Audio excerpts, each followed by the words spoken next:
Graça e paz, seja bem-vindo ao canal Profeta Pastor Marconi Silva. Hoje damos início à série O Arrebatamento e seus eventos. Tema de hoje, o ladrão da noite, que está escrito em 1 Tessalonicenses 5:2. Vamos aprender sobre a volta de Cristo nas nuvens. Se não quer perder nenhum episódio da série, nos abençoe se inscrevendo em nosso canal e ative as notificações, e deixa seu like para nos fortalecer. Todos os dias ao 12h15, um episódio novo para você.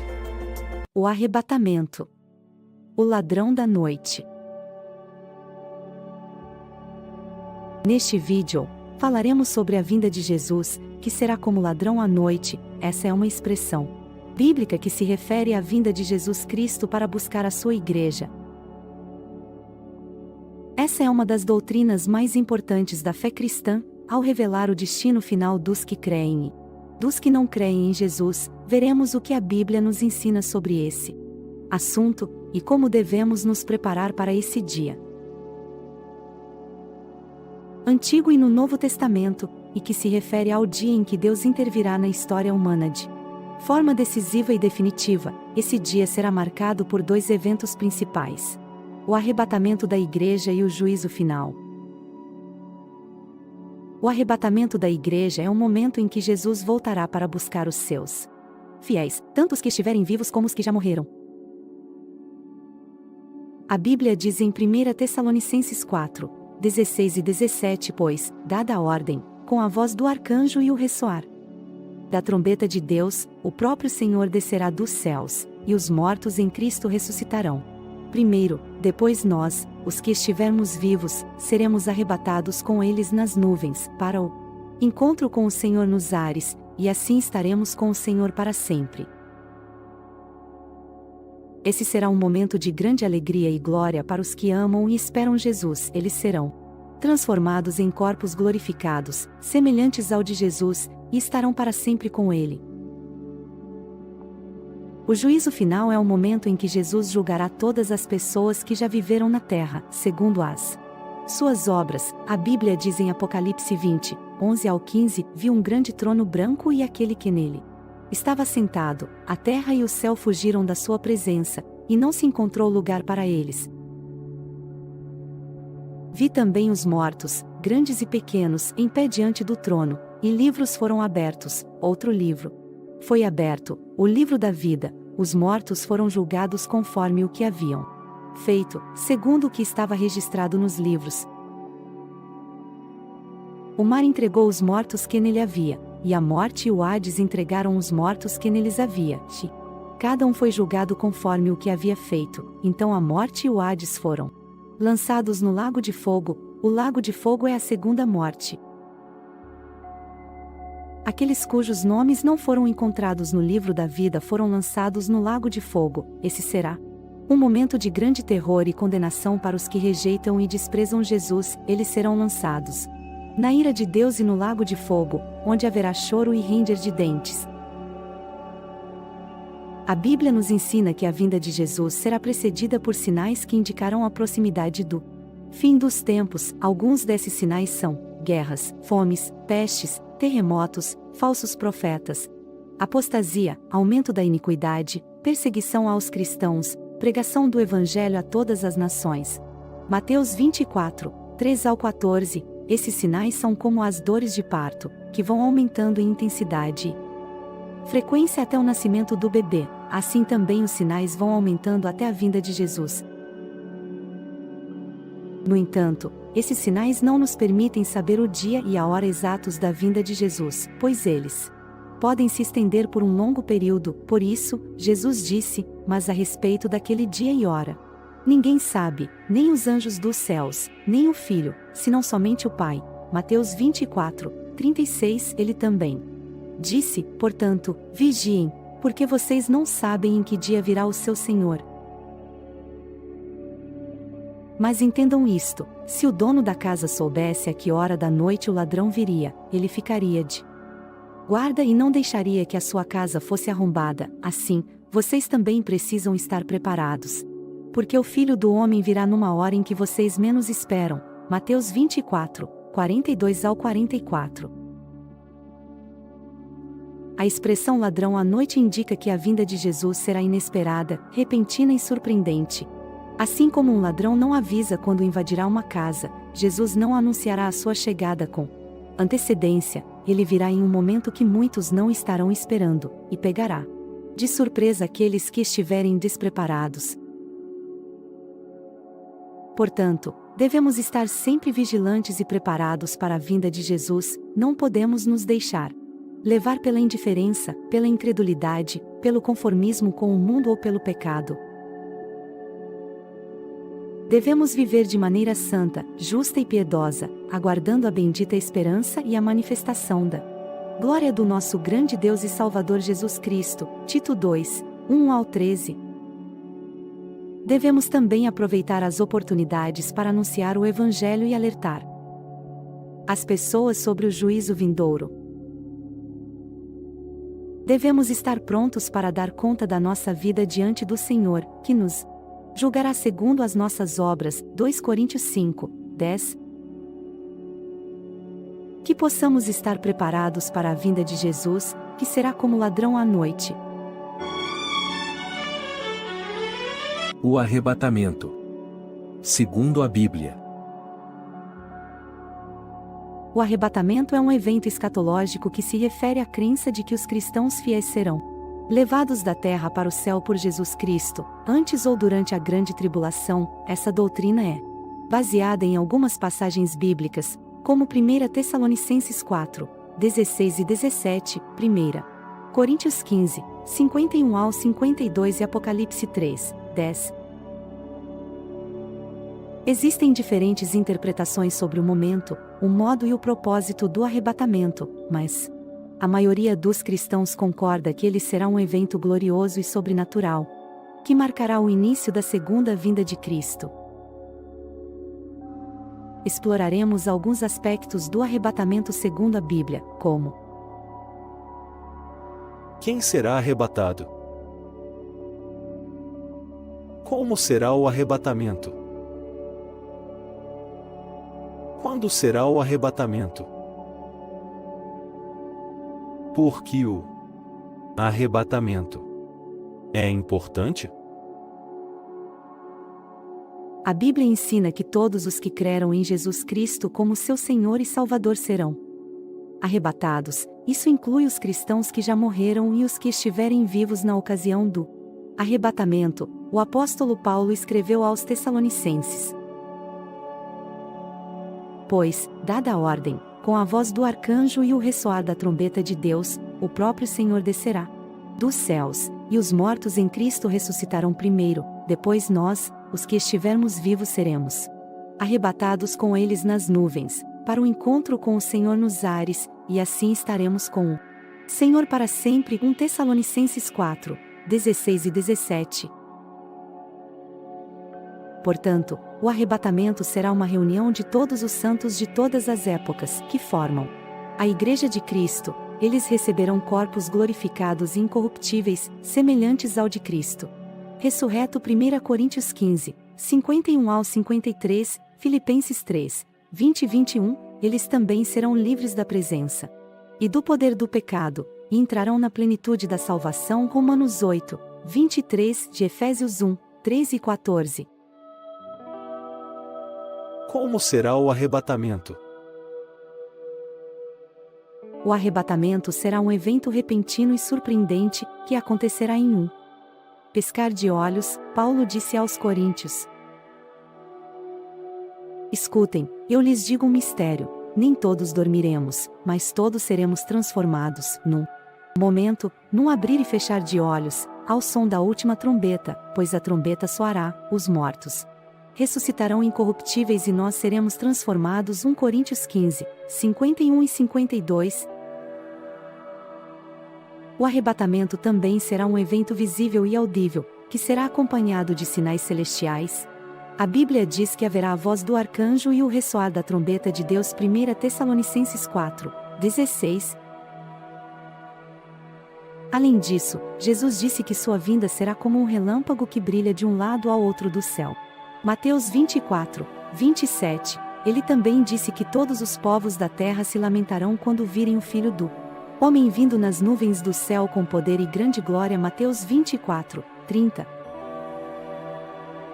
O arrebatamento ainda será um evento triunfal e jubiloso, que expressará a vitória de Cristo sobre a morte e o diabo. A Bíblia diz que haverá um grande grito de vitória por parte do Senhor. 1 Tessalonicenses 4, 16, também diz que haverá uma grande multidão no céu louvando a Deus pelo seu poder e salvação. Apocalipse 7, 9 ao 12, e ainda diz que haverá uma grande ceia das bodas do Cordeiro, onde os santos se alegrarão com o seu noivo celestial. Apocalipse 19, 6 ao 9. Quando será o arrebatamento?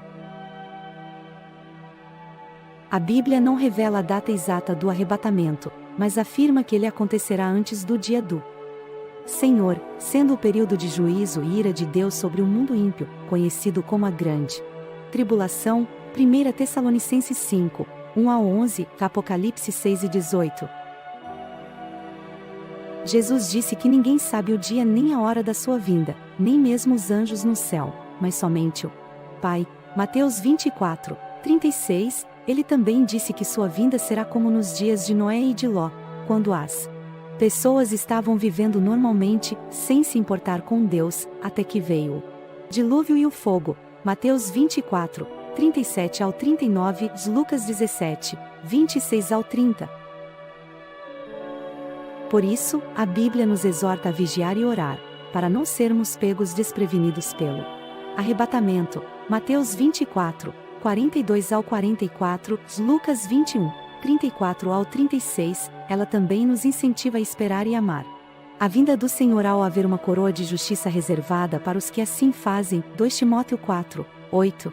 Tito 2, 11 ao 14, e ainda nos anima a consolar mutualmente com a esperança do arrebatamento, ao significar que estaremos para sempre com o Senhor. 1 Tessalonicenses 4, 18, João 14, 1 ao 3. Por que o arrebatamento é importante? O arrebatamento é importante porque ele revela o amor e a fidelidade de Deus para com os seus filhos. Ele mostra que Deus não nos destinou para a ira, mas para a salvação por meio de Jesus Cristo. 1 Tessalonicenses 5, 9, Romanos 5, 9. Ele também mostra que Deus cumprirá todas as suas promessas e profecias, e que ele é soberano sobre a história e o futuro. Isaías 46, 9 e 10, Apocalipse 22, 6 e 7. O arrebatamento é importante porque ele prepara os santos para o retorno glorioso de Cristo à terra. Ele nos livra da tribulação que virá sobre o mundo, e nos leva para o céu, onde receberemos nossas recompensas e participaremos do julgamento das obras. Apocalipse 3, 10, 2 Coríntios 5, 10. Ele também nos transforma à imagem de Cristo, e nos capacita a reinar com ele na sua vinda. 1 João 3, 2, Apocalipse 20, 4 ao 6. O arrebatamento é importante porque ele anuncia o fim dos tempos e o início da eternidade. Ele marca o fim da era da graça e o início da era do reino. Ele também marca o fim da dispensação da igreja e o início da dispensação de Israel. Ele ainda marca o fim do mistério da iniquidade e o início do mistério da piedade. 2 Tessalonicenses 2, 7 e 1 Timóteo 3, 16. O arrebatamento é um dos eventos mais esperados e maravilhosos da história da salvação. Ele é a manifestação da graça e do poder de Deus em favor dos seus escolhidos. Ele é a garantia da nossa redenção completa e da nossa glorificação eterna. Ele é a antecipação da nossa união perfeita e da nossa comunhão plena com Cristo. Ele é a motivação da nossa santidade e da nossa fidelidade ao Senhor. Você está pronto para o arrebatamento? Você tem certeza da sua salvação em Cristo? Você tem vivido segundo a vontade de Deus? Você tem ansiado pela vinda do Senhor? Que Deus nos ajude a estar preparados para esse grande dia. A vinda do Filho do Homem. A Bíblia nos revela que Jesus Cristo, o Filho de Deus, virá novamente à terra para julgar os vivos e os mortos, e para estabelecer o seu reino eterno. Mas como será essa vinda? Quando acontecerá? Quem estará preparado para recebê-lo? Essas são perguntas que muitos cristãos fazem, e que podemos encontrar algumas respostas nos versículos que analisaremos a seguir. Em Lucas 17, 34 e 35, Jesus diz: Digo-vos que naquela noite estarão 2 numa cama, um será tomado, e outro será deixado, 2 estarão juntas, moendo, uma será tomada, e outra será deixada. Esses versículos nos mostram que a vinda de Jesus será repentina e inesperada, e que haverá uma separação entre os que pertencem a Ele e os que não pertencem, não importa se as pessoas estão dormindo, trabalhando ou fazendo qualquer outra coisa. Quando Jesus vier, Ele levará consigo os que são seus, e deixará os que não são. Em 1 Tessalonicenses 4, 16, Paulo confirma essa ideia, porque o mesmo Senhor descerá do céu com alarido, e com voz de arcanjo, e com a trombeta de Deus, e os que morreram em Cristo ressuscitarão primeiro. Esse versículo nos ensina que a vinda de Jesus será acompanhada de sinais celestiais, como um alarido, uma voz de arcanjo e uma trombeta. Além disso, nos diz que os mortos em Cristo ressuscitarão primeiro, ou seja, os que morreram na fé em Jesus terão prioridade na sua vinda. Eles receberão corpos glorificados e incorruptíveis, e se unirão aos que estiverem vivos em Cristo. Em Apocalipse 4, 1, João relata uma visão que teve do céu. Depois destas coisas, olhei, e eis que estava uma porta aberta no céu, e a primeira voz que, como de trombeta, ouvirá falar comigo, disse: Sobe aqui, e mostrar-te-ei as coisas que depois destas devem acontecer. Esse versículo nos indica que a vinda de Jesus será também uma porta aberta no céu, pela qual os salvos entrarão na presença de Deus. Eles serão arrebatados da terra e subirão ao céu, onde verão a glória de Deus e as coisas que Ele preparou para os que o amam.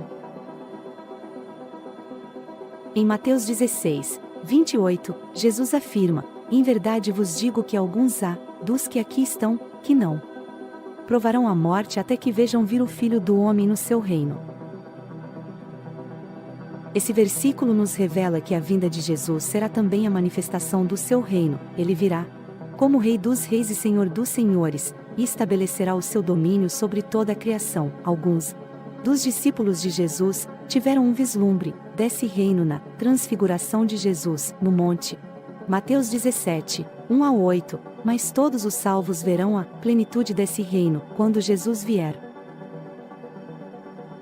Em Lucas 17, 24, Jesus compara sua vinda com um relâmpago, porque, como o relâmpago ilumina desde uma extremidade inferior do céu até a outra extremidade, assim será também o Filho do Homem no seu dia. Esse versículo nos ensina que a vinda de Jesus será visível e universal, todos verão a sua glória e o seu poder, desde um extremo ao outro do céu. Ninguém poderá ignorar ou negar a sua vinda, pois será evidente e incontestável. Em Marcos 13, 32, Jesus declara: Mas daquele dia e hora ninguém sabe, nem os anjos que estão no céu, nem o Filho, senão o Pai.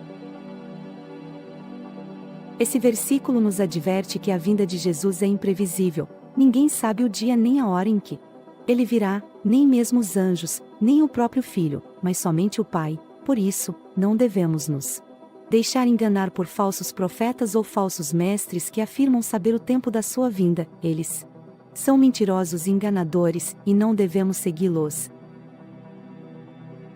Em Mateus 25, 13, Jesus aconselha: Vigiai, pois, porque não sabeis o dia nem a hora em que o Filho do Homem há de vir.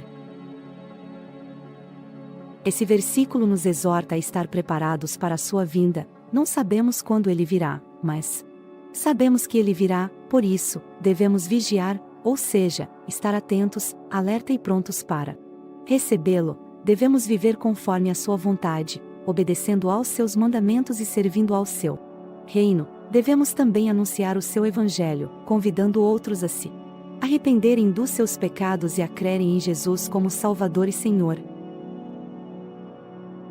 Em João 14, 2 e 3, Jesus promete: na casa de meu Pai há muitas moradas, se não fosse assim, eu vou-lo teria dito, vou preparar-vos lugar, e quando eu for, e vos preparar o lugar, virei outra vez, e vos levarei para mim mesmo, para que onde eu estiver estejais vós também. Esse versículo nos consola com a esperança da sua vinda. Jesus foi para o céu, mas não nos deixou órfãos. Ele preparou um lugar para nós na casa do Pai, onde há muitas moradas. Ele voltará para nos buscar e nos levar para junto dele, onde estaremos para sempre em sua presença. A vinda do Filho do Homem é uma das doutrinas mais importantes e mais esperadas pelos cristãos. Ela é a consumação da nossa salvação e da nossa fé. Ela é a vitória definitiva de Jesus sobre o pecado, a morte e o diabo. Ela é a glória de Deus manifesta em toda a sua plenitude. Mas como estamos nos preparando para essa vinda? Estamos vigilantes ou distraídos? Estamos fiéis ou infiéis? Estamos esperançosos ou desanimados? Estamos anunciando ou escondendo?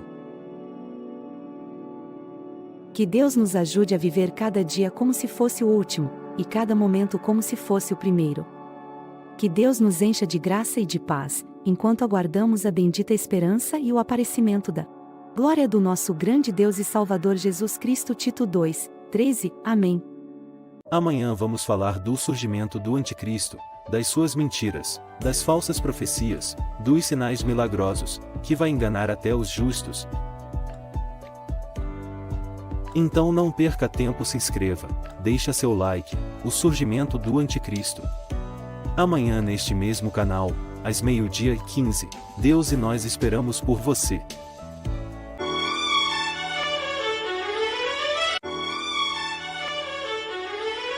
Graça e paz, seja bem-vindo ao canal, Profeta Pastor Marconi Silva. Hoje o segundo episódio, o surgimento do Anticristo após o arrebatamento, da série O Arrebatamento e seus eventos. O falso profeta, a besta, e os milagres, é simplesmente tremendo. E nós abençoe, inscreva em nosso canal, deixe seu like para nos fortalecer. O surgimento do Anticristo. Olá, amigos do canal. Hoje falaremos sobre um assunto muito importante e atual, o Anticristo. Quem é ele? Como podemos identificá-lo? Como podemos nos proteger de sua influência? Veremos o que a Bíblia nos ensina sobre esse tema. O Anticristo é aquele que nega que Jesus é o Cristo, o Filho de Deus e o Salvador do mundo. Ele também nega o Pai, que enviou o Filho para nos salvar. Ele é o inimigo de Deus e dos cristãos, que tenta enganar e destruir os que creem em Jesus. Veja o que dizem esses versículos. Quem é o mentiroso, senão aquele que nega que Jesus é o Cristo? É o Anticristo. Esse mesmo que nega o Pai e o Filho. 1 João 2, 22. E todo espírito que não confessa que Jesus Cristo veio em carne não é de Deus, mas este é o espírito do Anticristo, do qual já ouvistes que há de vir, e eis que já está no mundo. 1 João 4, 3. Filhinhos, é já a última hora, e, como ouvistes que vem o Anticristo, também agora muitos se têm feito anticristos, por onde conhecemos que é já a última hora. 1 João 2, 18. Porque já muitos enganadores entraram no mundo, os quais não confessam que Jesus Cristo veio em carne. Este tal é o enganador e o Anticristo. 2 João 1, 7. O Anticristo não é apenas uma pessoa, mas também um espírito, uma atitude e um sistema de pensamento que se opõe a Cristo e à sua verdade. Ele já está no mundo desde os tempos dos apóstolos, e se manifesta de várias formas ao longo da história. Ele pode usar falsos profetas, falsos mestres, falsas religiões, falsas doutrinas, falsos milagres e até mesmo falsos cristãos para enganar as pessoas e afastá-las de Deus. Mas a Bíblia também nos fala de um anticristo específico que surgirá nos últimos dias, antes da segunda vinda de Cristo. Ele será um líder político e religioso que terá grande poder e autoridade sobre as nações. Ele se exaltará acima de tudo o que se chama Deus ou é objeto de culto, e se assentará no templo de Deus, fingindo ser Deus.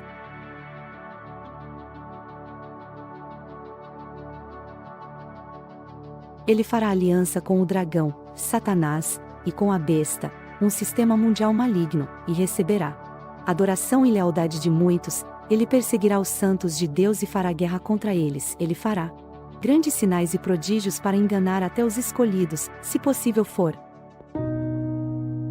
Veja o que dizem esses versículos. Porque surgirão falsos cristos e falsos profetas operando grandes sinais e prodígios para enganar, se possível, os próprios eleitos. Mateus 24, 24.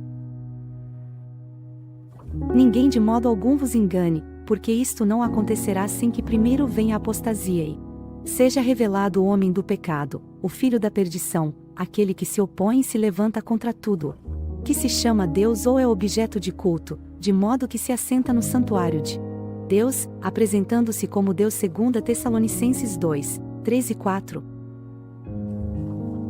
Como podemos nos proteger do anticristo e de seu engano? A Bíblia nos dá algumas orientações. Permanecer na palavra de Deus. A palavra de Deus é a verdade que nos liberta do erro e da mentira. Ela nos revela quem é Cristo, quem é o Pai e quem somos nós em Cristo. Ela nos ensina a discernir os espíritos e a rejeitar os falsos ensinos. Ela nos fortalece na fé e na esperança. Ela nos prepara para a vinda do Senhor e para o seu reino. Devemos ler, estudar, meditar, memorizar e praticar a palavra de Deus todos os dias. Permanecer no amor de Deus.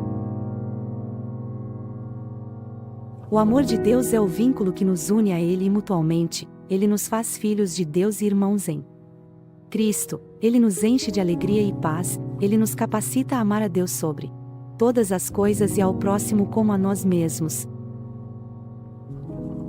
Ele nos impede de amar o mundo e as coisas que há no mundo. Ele nos faz vencer o maligno. Devemos viver no amor de Deus e expressá-lo em palavras e ações. Permanecer na unção do Espírito Santo.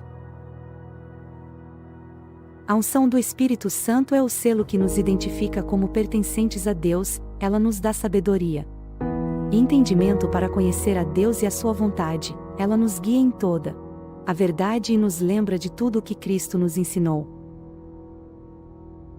Ela nos enche de poder e autoridade para testemunhar de Cristo e resistir ao inimigo. Ela nos dá dons e frutos para edificar a igreja e glorificar a Deus. Devemos ser cheios do Espírito Santo e andar no Espírito. Concluindo, o anticristo é uma realidade presente e futura que devemos conhecer e combater, mas não devemos ter medo dele, pois maior é aquele que está em nós do que aquele que está no mundo. Jesus Cristo é o verdadeiro Cristo, o Filho de Deus, o Salvador do mundo, o Rei dos Reis e o Senhor dos Senhores. Ele já venceu o anticristo na cruz, e voltará em breve para julgá-lo e destruí-lo. Somos do Senhor, e Ele nos guardará até aquele dia. Maranata. Ora vem, Senhor Jesus.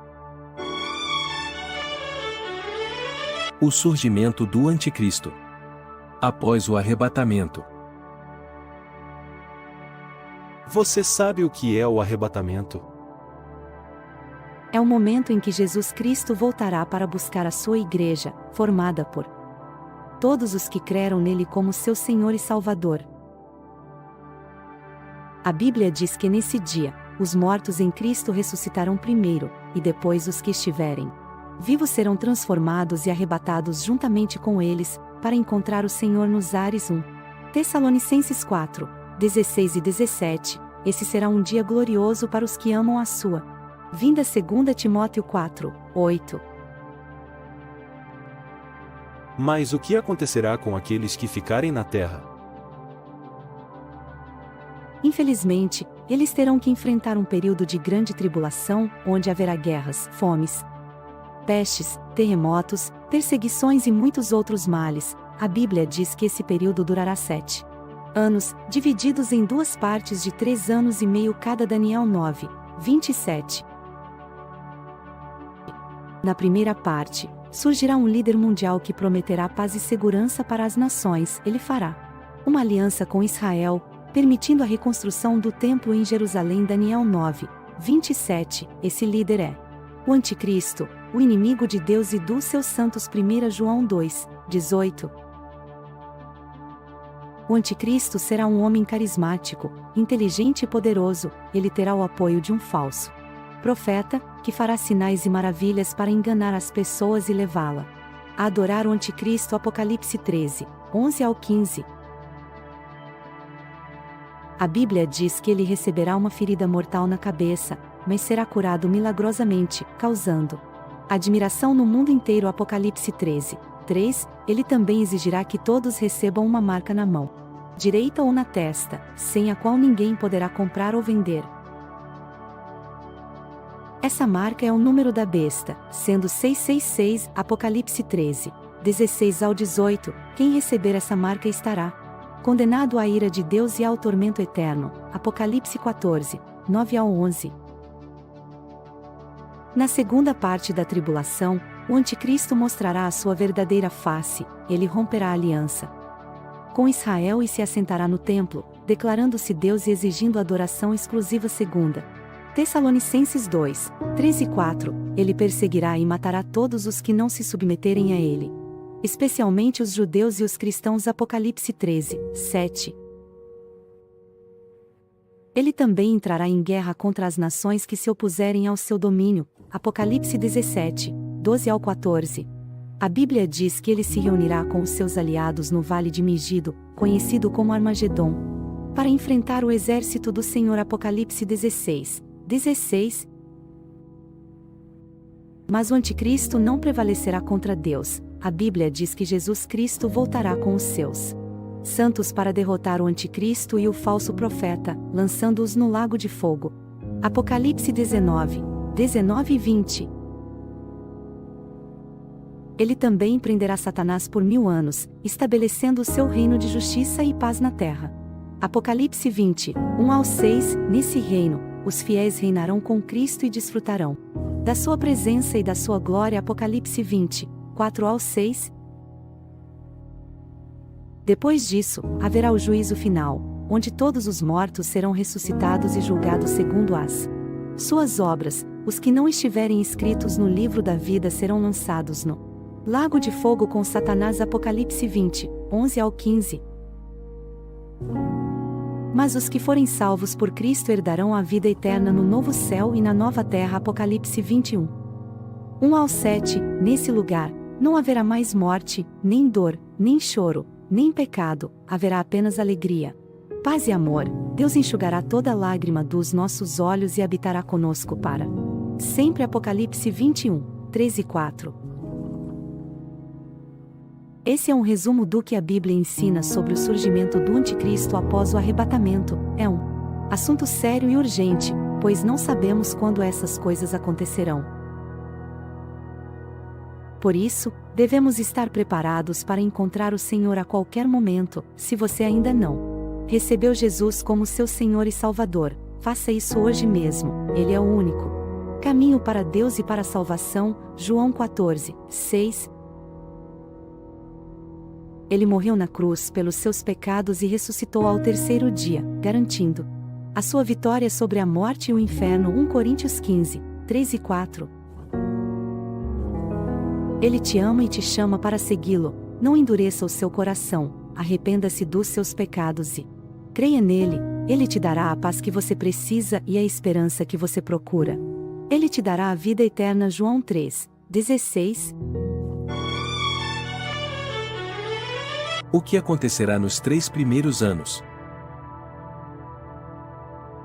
Você sabe o que é o anticristo? É o líder mundial que surgirá após o arrebatamento da igreja, sendo o momento em que Jesus Cristo voltará para buscar quais creram nele como seu Senhor e Salvador. 1 Tessalonicenses 4:16 e 17. O anticristo será o inimigo de Deus e dos seus santos, e terá o apoio de um falso profeta, que fará sinais e maravilhas para enganar as pessoas e levá-las a adorar o anticristo. 1 João 2:18, Apocalipse 13:11 ao 15. A Bíblia diz que o anticristo fará muitas coisas nos 3 primeiros anos da tribulação, sendo período de 7 anos onde haverá guerras, fomes, pestes, terremotos, perseguições e muitos outros males. Daniel 9:27, Mateus 24:21. Veremos algumas delas. Ele fará uma aliança com Israel, permitindo a reconstrução do templo em Jerusalém. Essa aliança será uma falsa paz, pois romperá depois de 3 anos e meio. Daniel 9:27, Apocalipse 11:1 e 2. Ele conquistará muitas nações e se tornará o governante supremo do mundo. Ele terá autoridade sobre toda tribo, povo, língua e nação. Daniel 7:23 ao 25, Apocalipse 13:7 e 8. Ele receberá uma ferida mortal na cabeça, mas será curado milagrosamente, causando admiração no mundo inteiro. Essa ferida será uma imitação da morte e ressurreição de Cristo. Apocalipse 13:3, 2 Tessalonicenses 2:9.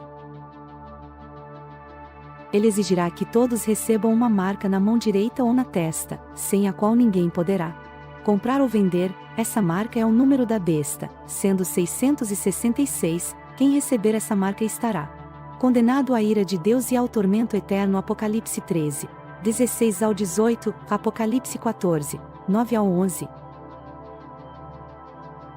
Essas são algumas das coisas que o anticristo fará nos 3 primeiros anos da tribulação. Ele se mostrará como um salvador do mundo, mas, na verdade, será um destruidor das almas.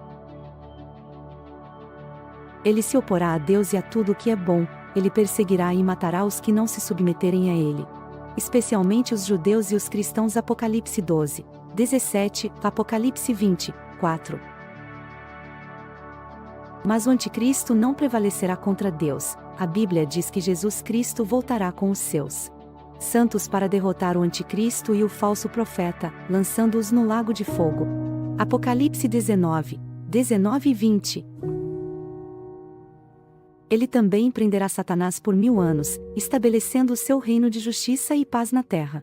Apocalipse 20:1 ao 6. Depois disso, haverá o juízo final, onde todos os mortos serão ressuscitados e julgados segundo as suas obras. Os que não estiverem inscritos no livro da vida serão lançados no lago de fogo com Satanás. Apocalipse 20:11 ao 15. Mas os que forem salvos por Cristo herdarão a vida eterna no novo céu e na nova terra. Apocalipse 21:1 ao 7.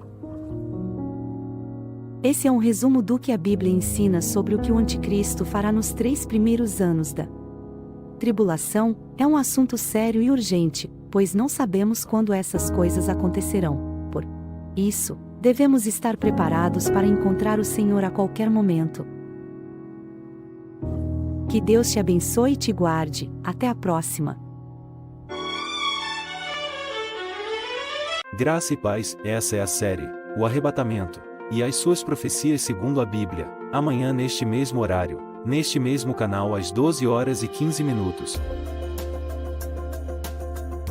Amanhã vamos para o 3º episódio, a marca da besta, a sua imagem, seus adoradores, e a sua prisão. É simplesmente chocante o que está por vir, só Deus para nos salvar. Então inscreva-se no nosso canal e ative as notificações no sininho, para não perder nenhum episódio, e dê o seu like para nos fortalecer.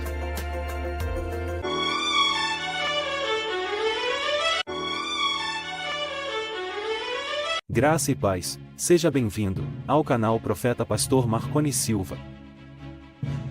Hoje é o terceiro episódio da série Arrebatamento e suas profecias. Hoje vamos falar da besta, sua marca, sua adoração e sua prisão. É impactante o que o final dos tempos nos espera. Prepara-se para algo terrível que vai acontecer. Inscreva-se no nosso canal para não perder nenhum episódio da série, e dê o seu like para nos fortalecer e a palavra de Deus chegar em mais pessoas. A marca da besta. O que significa marca da besta?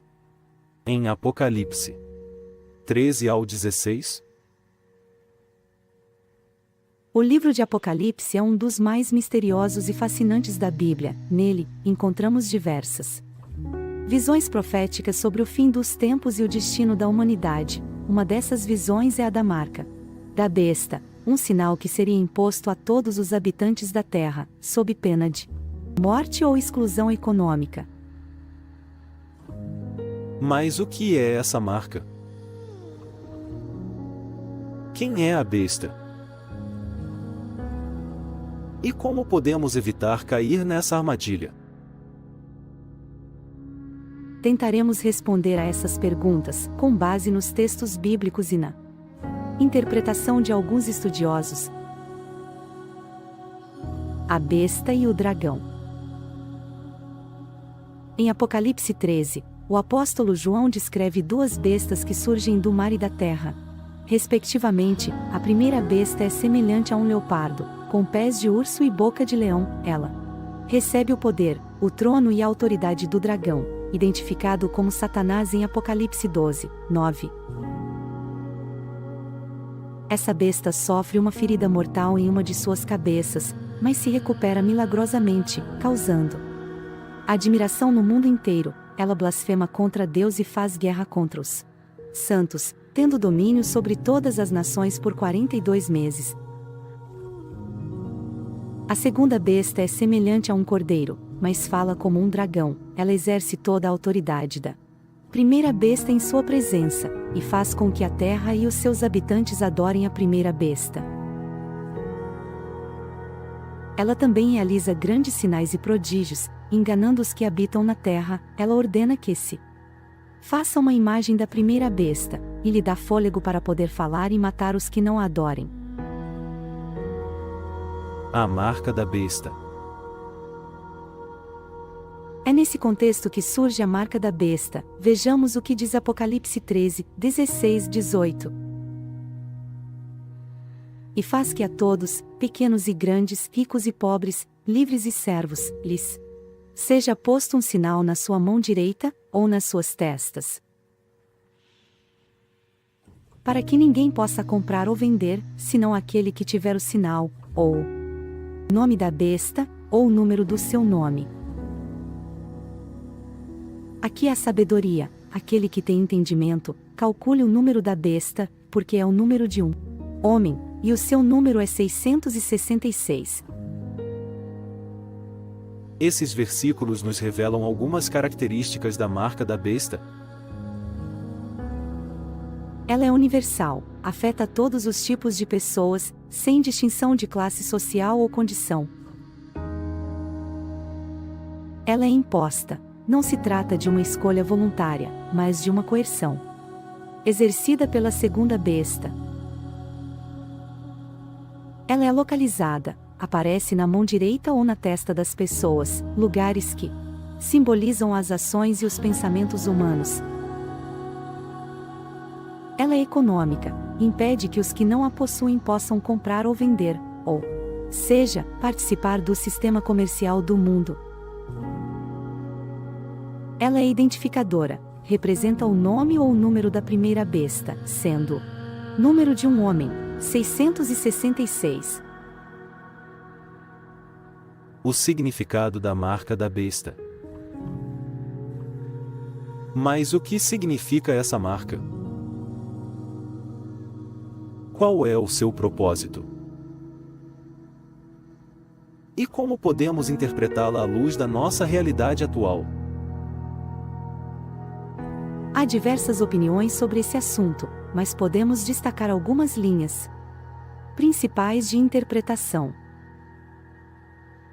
Uma interpretação histórica. Entende que a marca da besta se refere a algum acontecimento ou personagem do passado, especialmente do Império Romano, que era o contexto do autor do Apocalipse. Nessa perspectiva, a primeira besta seria uma figuração do imperador romano ou do próprio império, que perseguia os cristãos e exigia sua adoração. A segunda besta seria uma alusão ao culto imperial ou aos falsos profetas que apoiavam o sistema romano. A marca da besta seria um símbolo de lealdade ao império ou ao imperador, que poderia ser expresso por meio de um certificado, uma moeda, um selo ou uma inscrição. O número 666 seria um código para identificar o nome de algum imperador, como Nero ou Domiciano. Usando a técnica da gematria, que atribui valores numéricos às letras do alfabeto, assim, a mensagem do Apocalipse seria um alerta para os cristãos da época não se conformarem com o mundo e resistirem à opressão romana, mantendo-se fiéis a Deus e ao Cordeiro. Uma interpretação futurista. Entende que a marca da besta se refere a algum acontecimento ou personagem do futuro, especialmente do fim dos tempos, que ainda não se cumpriu. Nessa perspectiva, a primeira besta seria uma figuração do Anticristo, um líder político e religioso que surgiria no final da história, enganando e dominando o mundo inteiro. A segunda besta seria uma alusão ao falso profeta, um aliado do Anticristo que realizaria milagres e promoveria a adoração da primeira besta. A marca da besta seria um sinal literal e visível na mão ou na testa das pessoas, que indicaria sua submissão ao Anticristo e sua rejeição a Deus. Esse sinal poderia ser um chip, um código de barras, um microchip ou uma tatuagem. O número 666 seria o número literal do nome do Anticristo, que seria revelado no tempo certo. Assim, a mensagem do Apocalipse seria uma profecia para os cristãos do futuro não se deixarem enganar pelo Anticristo e pelo falso profeta, permanecendo leais a Deus e ao Cordeiro. Uma interpretação simbólica. Entende que a marca da besta se refere a uma realidade espiritual e moral que transcende o tempo e o espaço, podendo se manifestar em diferentes épocas e contextos. Nessa perspectiva, a primeira besta seria uma figuração de qualquer sistema político, econômico ou religioso que se opõe a Deus e à sua vontade, que exerce poder e influência sobre as nações. A segunda besta seria uma alusão a qualquer ideologia, filosofia ou movimento que apoia e legitima esse sistema, seduzindo e iludindo as pessoas com falsas promessas e sinais. A marca da besta seria um sinal simbólico e invisível na mão ou na testa das pessoas, que representaria sua adesão a esse sistema e sua apostasia de Deus. Esse sinal poderia ser expresso por meio de atitudes, palavras ou pensamentos que negam ou contradizem os valores do reino de Deus. Número da perfeição divina. Assim, a mensagem do Apocalipse seria um chamado para os cristãos de todas as épocas não se conformarem com o mundo e combaterem as obras das trevas. O número 666 seria o número simbólico da imperfeição humana, que contrasta com o número 777, sendo o vivendo em santidade e obediência a Deus e ao Cordeiro. A consequência da marca da besta. Independentemente da interpretação que adotamos, o fato é que a marca da besta tem uma consequência terrível para os que a recebem. Vejamos o que diz Apocalipse 14, 9-11. E seguiu-os o terceiro anjo, dizendo com grande voz: se alguém adorar a besta, e a sua imagem, e receber o sinal na sua testa, ou na sua mão, também este beberá do vinho da ira de Deus, que se deitou, não misturado, no cálice da sua ira, e será atormentado com fogo e enxofre diante dos santos anjos e diante do Cordeiro, e a fumaça do seu tormento sobe para todo sempre, e não tem repouso, nem de dia nem de noite os que adoram a besta e a sua imagem, e aquele que receber o sinal do seu nome. Esses versículos nos mostram que os que aceitam a marca da besta estão sujeitos à ira de Deus, derramada sobre eles sem misericórdia. Eles sofrem um castigo eterno no lago de fogo e enxofre, onde são atormentados. A adoração à besta. A Bíblia diz que esses adoradores da imagem da besta sofrerão a ira de Deus, que será derramada em taças sobre a terra, causando pragas, dores e tormentos. Mas quem é essa besta e qual é a sua imagem? E como podemos evitar receber a sua marca? A besta é uma figura profética que representa um sistema de governo mundial que se alia com uma.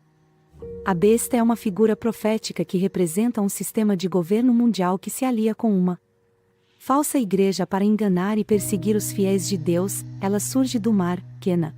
Bíblia simboliza as nações e povos do mundo, Apocalipse 13, 1. Ela tem 7 cabeças e 10 chifres, que indicam as diferentes fases históricas e políticas desse poder. Apocalipse 17, 9 ao 12. Ela também tem o nome de blasfêmia em suas cabeças, mostrando seu caráter de oposição a Deus e a sua lei. Apocalipse 13, 5 e 6. Ela recebe o seu poder, trono e autoridade do dragão, que é Satanás, o inimigo de Deus. Apocalipse 12, 9. A imagem da besta é uma cópia ou imitação da besta, criada pelos habitantes da terra por influência de outra besta que surge da terra, que representa um poder religioso falso que age como profeta da primeira besta. Apocalipse 13, 11 ao 15. Essa imagem tem vida e fala, e ordena que todos os que não adoram a primeira besta sejam mortos. Ela também faz com que todos recebam uma marca na mão direita ou na testa, sem a qual ninguém pode comprar ou vender. Apocalipse 13, 16 e 17. Essa marca é um sinal de lealdade e submissão à besta e à sua imagem, e também de desobediência e rebeldia contra Deus e o seu mandamento. Apocalipse 14, 12. Como podemos evitar receber a marca da besta? A Bíblia nos dá a resposta em Apocalipse 14, 1 ao 5, onde vemos um grupo de 144.000 pessoas em pé no Monte Sião com o Cordeiro, sendo Jesus Cristo. Eles têm o nome do Pai e do Cordeiro escrito em suas testas, o que significa que eles pertencem a Deus e ao seu Filho, que guardam os seus mandamentos. Apocalipse 14, 12. Eles também cantam um cântico novo diante do trono de Deus, que ninguém mais pode aprender, pois eles são os únicos redimidos da terra. Eles são os primeiros frutos para Deus, e para o Cordeiro, e não tem mácula diante do trono de Deus. Portanto, para não recebermos a marca da besta, precisamos seguir o exemplo desses 144.000 fiéis, que se mantêm puros e santos diante de Deus, que obedecem aos seus mandamentos, com fé em Jesus Cristo como seu Salvador e Senhor, que proclamam as boas novas do Evangelho eterno a todo o mundo. Apocalipse 14, 6 e 7. Assim, estaremos preparados para enfrentar os tempos finais com coragem e esperança, sabendo que Deus nos protegerá das pragas da sua ira, e nos dará a vitória sobre a besta, a sua imagem e a sua marca. Apocalipse 15, 2 ao 4. A prisão da besta. A prisão da besta é um evento profético que acontecerá na segunda vinda de Jesus Cristo, quando ele derrotará o anticristo e o falso profeta, o qual são os líderes do sistema mundial maligno que enganará muitas nações. O livro de Apocalipse nos diz que esses dois personagens serão lançados vivos no lago de fogo, o qual é a segunda morte. Veja o que dizem. Apocalipse 19, 20. E a besta foi presa, e com ela o falso profeta, que diante dela fizera os sinais, com que enganou-os, que receberam o sinal da besta, e adoraram a sua imagem. Estes dois foram lançados vivos no lago de fogo que arde com enxofre. Apocalipse 19, 20. Esse versículo nos mostra que a besta e o falso profeta serão julgados e condenados por Deus, sem terem direito a um julgamento justo ou a uma defesa. Eles serão lançados no lago de fogo, o qual é o destino de todos os ímpios e rebeldes contra Deus. Lago de fogo é um lugar de tormento eterno, onde não há descanso nem esperança. Mas o que acontecerá com Satanás, o qual é o verdadeiro inimigo por trás da besta e do falso profeta? Ele será preso por 1000 anos, durante o período do reino milenar de Cristo na terra. Veja o que diz, Apocalipse 20, 4. E vi tronos, e assentaram-se sobre eles, e foi-lhes dado o poder de julgar, e vi as almas daqueles que foram degolados pelo testemunho de Jesus, e pela palavra de Deus, e que não adoraram a besta, nem a sua imagem, e não receberam um sinal em suas testas nem em suas mãos, e viveram, e reinaram com Cristo durante 1000 anos. Esse versículo nos mostra que os santos que foram fiéis a Deus e resistiram à besta e ao seu sistema serão ressuscitados e reinarão com Cristo na terra. Eles terão parte na primeira ressurreição, o qual é a ressurreição dos justos. Eles serão recompensados por sua fidelidade e coragem, e terão autoridade para julgar as nações. Mas onde está Satanás nesse tempo? Ele está preso no abismo, as quais são um lugar de confinamento e restrição.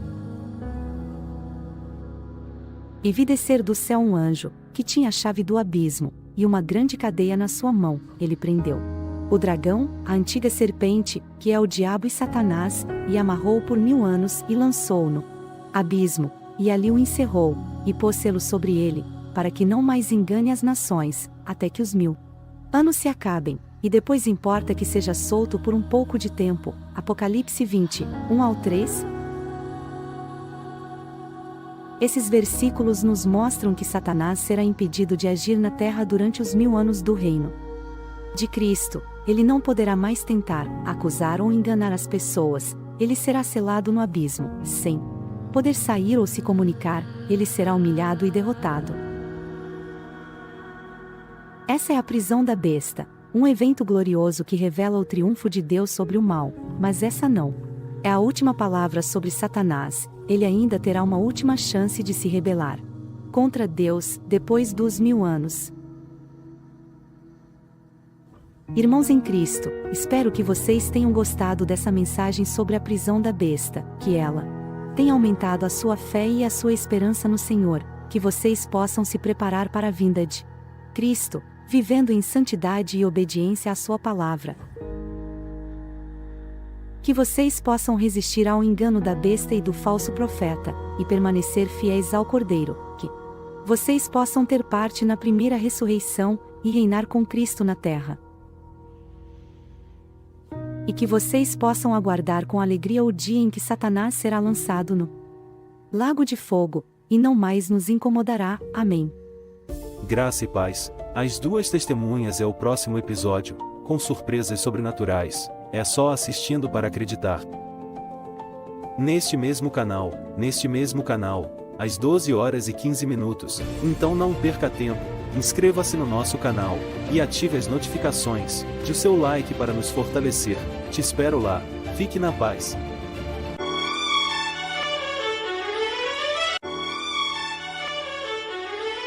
Graça e paz, seja bem-vindo ao canal, Profeta Pastor Marconi Silva. Hoje temos o quarto episódio, as duas testemunhas do Apocalipse. Será que é Moisés e Elias, ou Enoque e Elias, ou as duas testemunhas são surpresas, ou são profetas desconhecidos? Inscreva-se em nosso canal, e dê seu like para nos abençoar. Esta é a série do arrebatamento e suas profecias. Saiba que Deus tem uma grande bênção para você. Não fique para trás. As duas testemunhas segundo a Bíblia. Olá, queridos irmãos em Cristo. Hoje quero falar com vocês sobre um tema muito interessante e importante. As duas testemunhas segundo a Bíblia. Quem são elas? O que elas vão fazer? Quando elas vão aparecer? Com algumas das perguntas que muitas pessoas têm sobre esse assunto, veremos o que a palavra de Deus nos revela sobre essas duas personagens proféticas. A primeira referência bíblica sobre as duas testemunhas está no livro de Apocalipse 11, 3 a 12. Nesse texto, o apóstolo João recebe uma visão de Deus e escreve o que ele vê e ouve. Ele diz: "E darei poder às minhas duas testemunhas, e profetizarão por 1260 dias, vestidas de saco. Estas são as duas oliveiras e os dois castiçais que estão diante do Deus da terra. Se alguém lhes quiser fazer mal, fogo sairá da sua boca, e devorará os seus inimigos, e, se alguém lhes quiser fazer mal, importa que assim seja morto. Estes têm poder para fechar o céu, para que não chova, nos dias da sua profecia, e têm poder sobre as águas para convertê-las em sangue, e para ferir a terra com toda sorte de pragas, todas quantas vezes quiserem. E, quando acabarem o seu testemunho, a besta que sobe do abismo lhes fará guerra, e os vencerá, e os matará, e jazerão os seus corpos mortos na praça da grande cidade que espiritualmente se chama Sodoma e Egito, onde o seu Senhor também foi crucificado. E homens de vários povos e tribos e línguas, e nações verão seus corpos mortos por 3 dias e meio, e não permitirão que os seus corpos mortos sejam postos em sepulcros. E os que habitam na terra se regozijarão sobre eles, e se alegrarão, e mandarão presentes uns aos outros, porquanto estes dois profetas tinham atormentado os que habitam sobre a terra. E depois daqueles 3 dias e meio o Espírito de vida, vindo de Deus, entrou neles, e puseram-se sobre seus pés, e caiu grande temor sobre os que os viram, e ouviram uma grande voz do céu, que lhes dizia: Subi para aqui, e subiram ao céu em uma nuvem, e os seus inimigos os viram. Apocalipse 11, 3 a 12. Esse é um trecho muito impressionante e cheio de detalhes sobre as duas testemunhas. Podemos perceber que elas têm um papel fundamental no plano de Deus para o fim dos tempos. Elas são enviadas por Deus para proclamar a sua mensagem ao mundo durante um período de grande tribulação e perseguição. Elas têm autoridade divina para realizar milagres e julgar os seus inimigos com fogo. Elas são mortas pela besta, o anticristo, mas ressuscitam depois de 3 dias e meio, diante dos olhos de todos. Elas são arrebatadas ao céu por Deus, enquanto seus inimigos ficam com medo. Mas quem são essas duas testemunhas? A Bíblia não nos dá o nome delas, mas nos dá algumas pistas sobre a sua identidade. Uma delas é a comparação com as duas oliveiras e os dois castiçais. Essa é uma alusão ao livro de Zacarias, capítulo 4, onde o profeta vê uma visão semelhante de duas oliveiras que alimentam um candelabro de ouro com 7 lâmpadas. Nesse contexto, as duas oliveiras representam 2 ungidos de Deus: Josué, o sumo sacerdote, e Zorobabel, o governador de Judá. Eles eram os líderes do povo de Deus que voltou do exílio na Babilônia para reconstruir o templo e a cidade de Jerusalém. Eles simbolizam a restauração do culto a Deus e da autoridade civil de Israel. Assim, as duas testemunhas do Apocalipse podem ser vistas como representantes de Deus para o seu povo no fim dos tempos, exercendo as funções de sacerdote e rei. Outra pista sobre a identidade das duas testemunhas é o tipo de milagres que elas realizam. Elas têm poder para fechar o céu, para que não chova, e para converter as águas em sangue, e para ferir a terra com pragas. Esses são os mesmos sinais que foram feitos por 2 grandes profetas do Antigo Testamento, Elias e Moisés. Elias foi o profeta que confrontou os falsos profetas de Baal e que orou para que não chovesse por 3 anos e meio em Israel. 1 Reis 17:18. Moisés foi o profeta que libertou o povo de Deus da escravidão no Egito e que enviou as 10 pragas. Sobre os egípcios, incluindo a transformação das águas em sangue, Êxodo 7-12, eles são considerados os maiores profetas de Israel, que anunciaram a vontade de Deus e realizaram maravilhas em seu nome. Portanto, muitos estudiosos da Bíblia acreditam que as duas testemunhas do Apocalipse são Elias e Moisés, que voltarão à terra para cumprir a sua missão profética. Há alguns argumentos que apoiam essa ideia. Um deles é que Elias e Moisés já apareceram juntos na transfiguração de Jesus, quando conversaram com ele sobre a sua morte em Jerusalém, Mateus 17, 1-8. Outro é que Elias e Moisés não morreram da forma comum. Elias foi arrebatado ao céu por um redemoinho de fogo, sem ver a morte, 2 Reis 2, 11. Moisés morreu na montanha de Nebo, mas ninguém sabe onde está o seu túmulo, pois Deus o sepultou. Deuteronômio 34, 5 e 6. Além disso, há uma profecia no livro de Malaquias que diz que Elias voltará antes do grande e terrível dia do Senhor. Malaquias 4, 5 e 6. No entanto, há outras interpretações possíveis sobre a identidade das duas testemunhas. Alguns acham que elas podem ser Enoque e Elias, ao serem os únicos homens que não morreram na Bíblia. Gênesis 5, 24, 2 Reis 2, 11. Outros pensam que elas podem ser dois anjos ou dois crentes fiéis que Deus escolherá no fim dos tempos. Há também quem entenda que elas podem ser símbolos da Igreja ou de Israel, que testemunharão de Deus ao mundo antes da sua vinda. O fato é que não podemos ter certeza sobre quem são as duas testemunhas do Apocalipse. O mais importante é entender o seu papel e o seu propósito no plano de Deus. Elas são enviadas por Deus para pregar o Evangelho do Reino aos habitantes da terra, para confrontar o poder do Anticristo e para preparar o caminho para a segunda vinda de Cristo. Elas são exemplos de fé, coragem e fidelidade a Deus. Elas são instrumentos de Deus para manifestar a sua glória e a sua justiça. Que possamos aprender com elas a sermos testemunhas fiéis de Deus em nossos dias, sabendo que Ele nos dará poder e proteção para cumprirmos a sua vontade. Que possamos esperar com confiança pela sua vinda gloriosa, quando Ele nos levará para estar com Ele para sempre.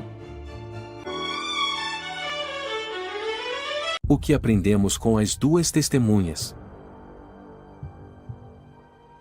As duas testemunhas são mencionadas no capítulo 11 do livro de Apocalipse, o qual é um livro profético que revela os acontecimentos do fim dos tempos. Nesse capítulo, o apóstolo João recebe uma visão de um anjo que lhe dá uma vara para medir o templo de Deus, a cidade santa e o altar. O anjo também lhe diz que a parte exterior do templo será pisada pelos gentios por 42 meses, ou seja, 3 anos e meio. Esse é o período da grande tribulação, quando o Anticristo se manifestará e perseguirá os fiéis. Mas o anjo também diz que Deus dará poder às suas duas testemunhas, que profetizarão vestidas de pano de saco por 1260 dias, ou seja, os mesmos 3 anos e meio da tribulação. Essas duas testemunhas terão autoridade para fechar o céu, para que não chova durante esse tempo, e para ferir a terra com pragas quantas vezes quiserem. Elas serão uma grande ameaça para o Anticristo e seus seguidores, que tentarão matá-las, mas elas serão protegidas por Deus, até que terminem o seu testemunho. Então, quem são essas duas testemunhas? A Bíblia não dá os seus nomes, mas há várias interpretações possíveis. Alguns dizem serem Moisés e Elias, pois eles fizeram milagres semelhantes aos das testemunhas, como fechar o céu e enviar fogo do céu. Outros dizem serem Enoque e Elias, pois eles foram arrebatados por Deus sem morrer, e poderiam voltar para morrer como as testemunhas. Representantes da Igreja Fiel. Há ainda quem diga serem 2 profetas desconhecidos, ou 2 anjos, ou 2. O fato é que as duas testemunhas são enviadas por Deus para cumprir uma missão. especial, anunciar a sua palavra e confrontar o mal. Elas são símbolos de coragem, fidelidade e perseverança, elas não se intimidam diante da opressão e da violência, elas não se calam diante da mentira e da injustiça. Elas não se rendem diante da tentação e da apostasia, elas são exemplos para nós, que vivemos em um mundo cada vez mais hostil ao Evangelho. Mas as duas testemunhas também sofrem um destino trágico. Elas são mortas pelo Anticristo e seus aliados, que celebram a sua morte como uma festa. Os seus corpos ficam expostos na praça da grande cidade, chamada de Sodoma em Egito, onde também foi crucificado o Senhor. Essa cidade representa o sistema mundano que se opõe a Deus e aos seus servos, por 3 dias e meio. Ninguém permite que os corpos das testemunhas sejam sepultados, e todos os povos, tribos, línguas e nações contemplam os seus cadáveres. Mas depois desses 3 dias e meio, algo surpreendente acontece: as duas testemunhas ressuscitam. Um grande terremoto atinge a cidade, matando 7.000 pessoas. De que Deus não abandona os seus fiéis, mas os resgata da morte e os honra diante dos homens. E as duas testemunhas sobem ao céu em uma nuvem, enquanto seus inimigos as veem. Esse é um sinal. As duas testemunhas são símbolos de esperança, vitória e glória, elas mostram que Deus tem controle da história e que Ele recompensa os seus servos. Portanto, o que podemos aprender com as duas testemunhas do Apocalipse? Podemos aprender a confiar em Deus, mesmo nas situações mais difíceis e perigosas. Podemos aprender a ser fiéis a Deus, mesmo quando somos rejeitados e perseguidos pelo mundo. Podemos aprender a esperar em Deus, mesmo quando parece que tudo está perdido e sem solução. Podemos aprender a glorificar a Deus, mesmo quando somos humilhados e desprezados pelos homens. As duas testemunhas nos ensinam que Deus é fiel, poderoso, justo e amoroso, e que Ele tem um plano para a sua igreja e para a sua criação. Que sigamos o exemplo dessas duas testemunhas, que não amaram as suas vidas até a morte, mas deram o seu melhor testemunho para Deus. Que possamos estar preparados para enfrentar os desafios do fim dos tempos, com fé, coragem e esperança, que possamos ter a certeza de que Deus está conosco, e que Ele nos dará a vitória final sobre o mal. Que Deus nos abençoe. Graça e paz. O próximo da série Arrebatamento será os 144.000 selados. Quem são esses? Você é um deles. Quer ser um dos escolhidos? Não perca o próximo episódio, amanhã neste mesmo canal, no mesmo horário às 12h15. Inscreva-se em nosso canal e dê seu like para nos fortalecer. Lembre-se, Jesus está voltando.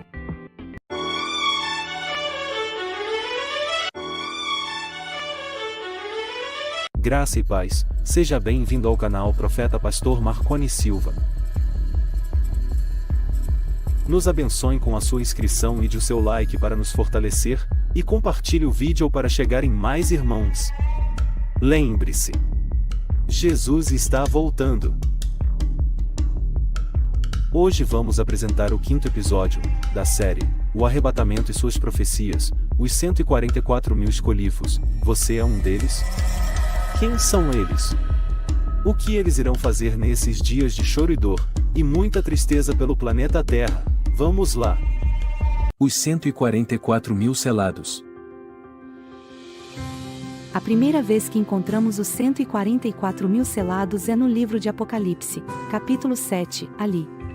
Apóstolo João tem uma visão de 4 anjos que seguram os 4 ventos da terra, para que não soprem sobre ela, nem sobre o mar, nem sobre árvore alguma. Depois, ele vê outro anjo que sobe do nascente do sol, tendo o selo do Deus vivo. Esse anjo ordena aos outros que não danifiquem a terra, nem o mar, nem as árvores, até que sejam selados os servos de Deus nas suas frontes. Então, João Houve o número dos que foram selados, 144.000, de todas as tribos dos filhos de Israel.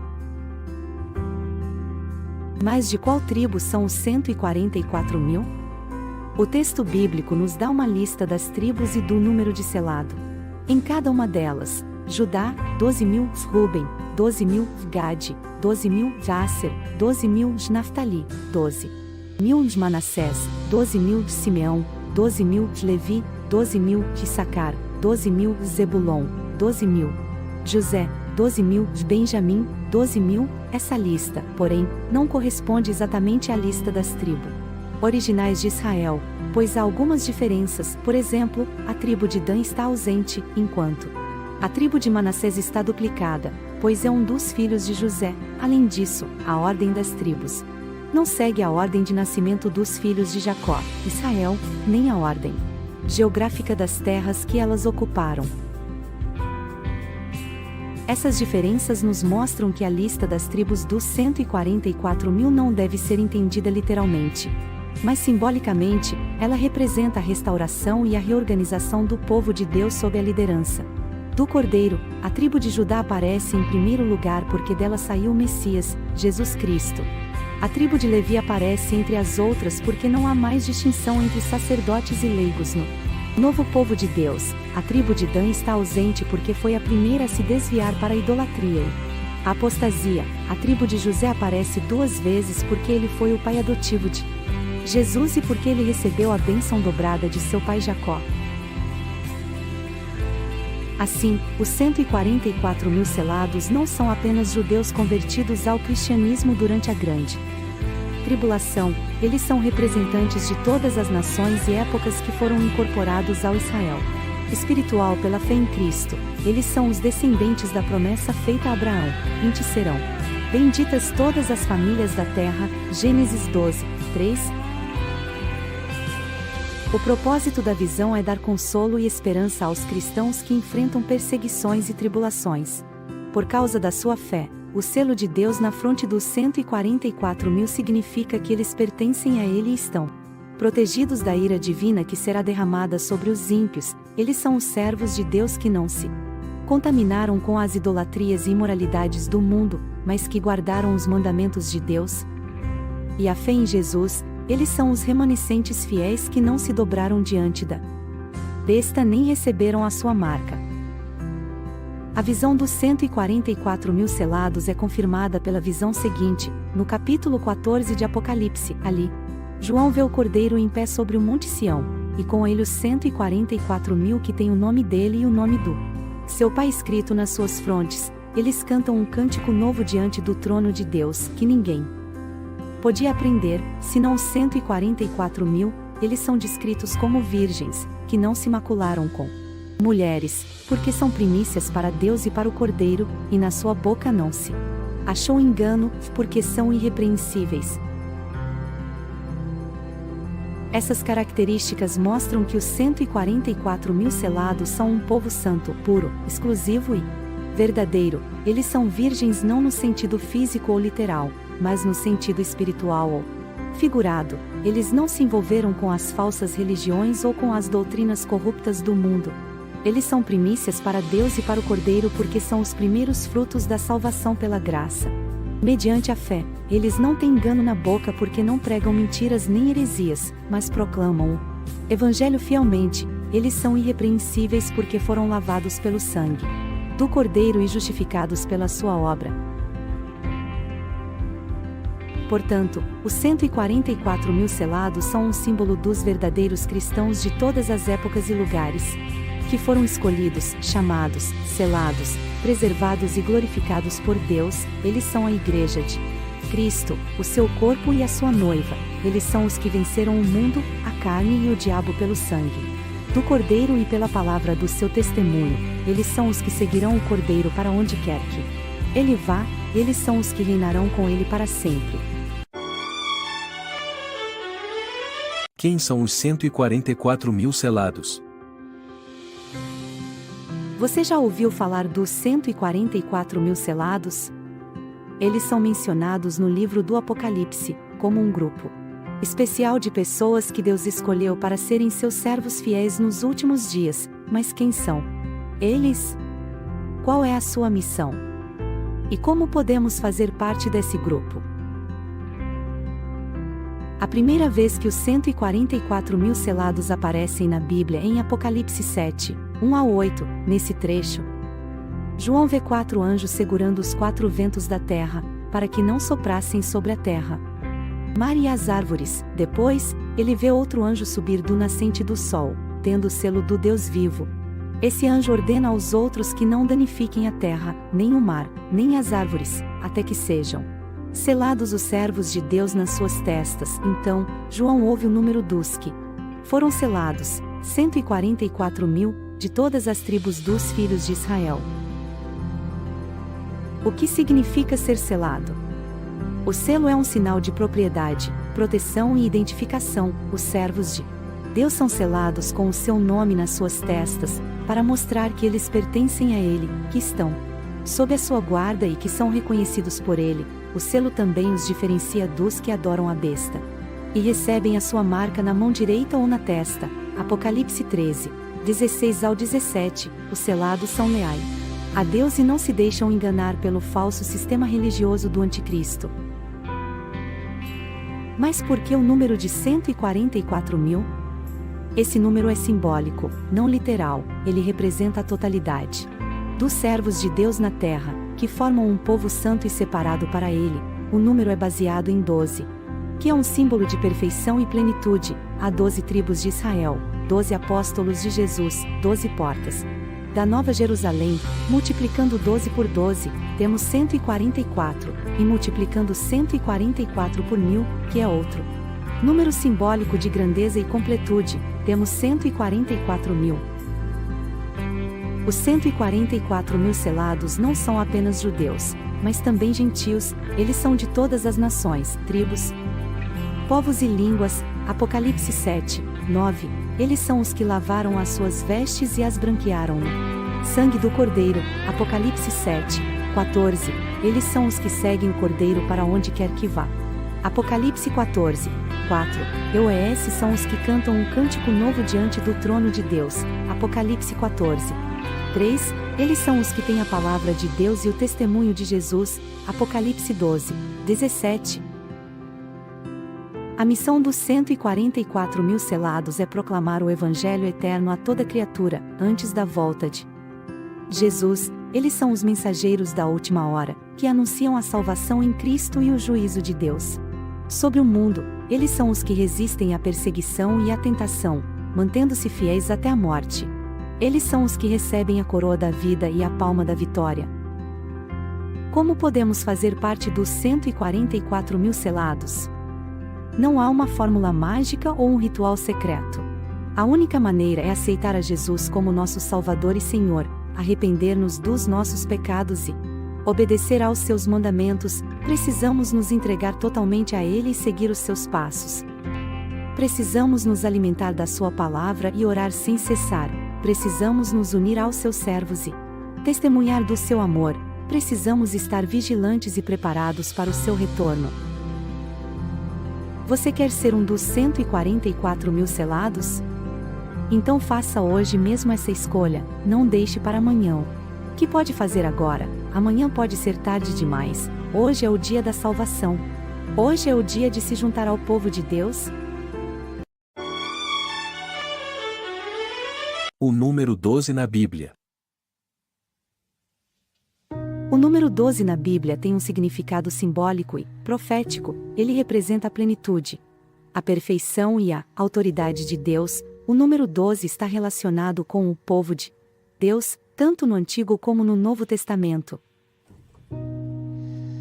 No Antigo Testamento, o número 12 está associado às 12 tribos de Israel, que formavam o povo escolhido por Deus para ser uma bênção para as nações. Cada tribo tinha uma função específica na história da salvação e recebia uma bênção de Deus. As 12 tribos de Israel também representavam as 12 pedras preciosas que adornavam o peitoral do sumo sacerdote, que simbolizava a presença de Deus entre o seu povo. No Novo Testamento, O número 12 está relacionado aos 12 apóstolos de Jesus, que foram chamados para serem testemunhas do Evangelho e fundar a igreja cristã. Os apóstolos receberam a autoridade de Jesus para pregar, ensinar, curar e expulsar demônios em seu nome. Eles também representavam as 12 portas da Nova Jerusalém, a cidade celestial que descerá do céu no fim dos tempos. O número 12 na Bíblia também aparece em outras situações que revelam o poder e a graça de Deus. Por exemplo, Deus prometeu a Abraão que faria dele uma grande nação, e que dele sairiam 12 príncipes. Gênesis 17:20. Jacó teve 12 filhos, que deram origem às 12 tribos de Israel. Gênesis 35:22-26. José teve um sonho em que o sol, a lua e 11 estrelas se prostravam diante dele, representando seus pais e seus 11 irmãos. Gênesis 37:9-10. Moisés enviou 12 espias para explorar a terra prometida. Números 13:1-16. Josué dividiu a terra prometida entre as 12 tribos de Israel. Josué 13-21. Davi foi ungido rei sobre as 12 tribos de Israel. Segundo Samuel 5:1-5. Salomão construiu o templo de Jerusalém com 12 colunas e 12 leões. 1 Reis 7:21. 1 Reis 10:20. Elias construiu um altar com 12 pedras para invocar o fogo de Deus sobre os profetas de Baal. 1 Reis 18:31-38. Jesus curou uma mulher que sofria de uma hemorragia há 12 anos. Marcos 5:25-34. Jesus alimentou uma multidão com 5 pães e 2 peixes, e sobraram 12 cestos cheios de pedaços. Mateus 14:13-21. Jesus ressuscitou a filha de Jairo, que tinha 12 anos de idade. Lucas 8:40-56. Esses são apenas alguns exemplos do significado do número 12 na Bíblia. Podemos concluir que esse número revela o plano perfeito de Deus para a humanidade, que se cumpre através do seu povo fiel. O número 12 nos lembra que Deus é soberano sobre todas as coisas e que Ele age na história para salvar aqueles que creem em seu Filho, Jesus Cristo. Graça e paz. O arrebatamento está acontecendo? Em meio a tantas profecias se cumprindo, as pessoas desaparecem? O anticristo aparece? A marca da besta, os 144.000 escolhidos? A apostasia cada vez mais forte? As pessoas perdendo a fé? Muitos esfriaram espiritualmente? O que vai acontecer? Assista o próximo episódio. O que é a apostasia no arrebatamento? Neste mesmo canal, neste mesmo horário 12h15, o arrebatamento e suas profecias? A série completa.